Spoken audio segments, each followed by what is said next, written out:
عورتیں احرام کی حالت میں موزے یا جراب پہن سکتی ہیں۔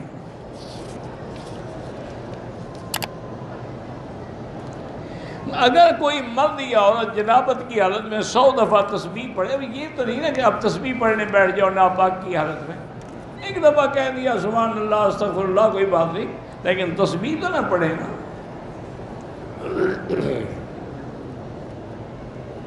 میں بینک میں ملازم ہوں، میں اپنی کمائی سے والدین کو حج عمرہ کروا سکتا ہوں؟ بالکل کروا سکتے ہیں، آپ کی تنخواہ تو حلال ہے،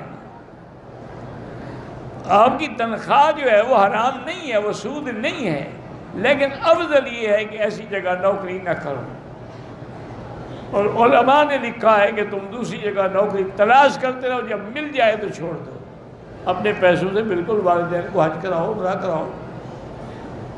اگر آپ اپنے بینک سے اسلامی اصولوں کے مطابق بینکاری کے گھر بنانے کے لیے قرض لیں جس کی ایک مخصوص قسط 25 سال میں ادا کریں، وہ لے سکتے ہیں آپ۔ کہتے ہیں جی کہ میری بہن کی شادی ہوئی، اس سے ایک بچہ بھی ہے، لیکن اب شوہر کی کوئی خیر خبر نہیں ہے کہ وہ کہاں ہے۔ تو ایک تو یاد رکھیں مسئلہ یہ ہے کہ اگر 3 سال تک شوہر کی کوئی خبر نہ ملے تو اس کو اجازت ہے کہ وہ عدالت میں جا کے درخواست دے کہ میرا خاوند جو ہے 3 سال سے غائب ہے، مفقود الخبر ہے، وہ اخباروں میں اعلان کریں گے، اس کے بعد اس کا نکاح ختم کر دیں۔ بہرحال تم اگر تلاش کرنا چاہتی ہو تو سورۃ والضحیٰ پڑھ کے دعا کیا کرو۔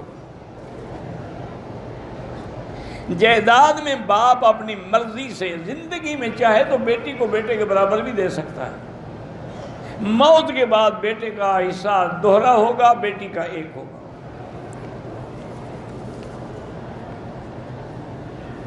میرے بیٹوں کی کاروبار اور نوکریاں نہیں ہیں، سب بے روزگار ہیں، ساتھ ہی ان کے رشتے بھی نہیں ہوتے۔ جب روزگار نہیں ہے تو رشتے کہاں ہوں گے؟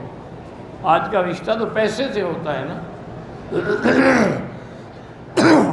پیسے نہ ہوں تو کہاں سے رشتہ ہوتا ہے؟ بہرحال ان کو کہیں کہ وہ استغفار پڑھیں کم از کم روزانہ 2000 دفعہ، انشاءاللہ اللہ کوئی اسباب روزگار کے پیدا کر دیں گے۔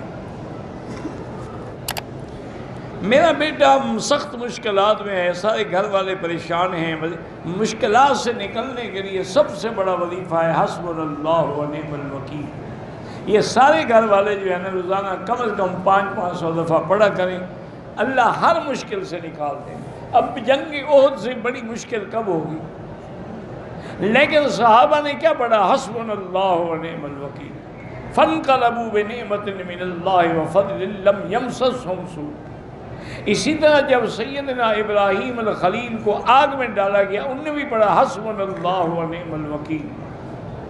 اسی طرح جب سیدنا ابراہیم نے اپنی بیوی ام اسماعیل کو ایک دودھ پیتے بچے کے ساتھ، اس وقت ایک جنگل تھا وادٍ غیر ذی زرع میں چھوڑا، تو بیوی نے بھی یہی کلمہ پڑھا حسبنا اللہ و نعم الوکیل۔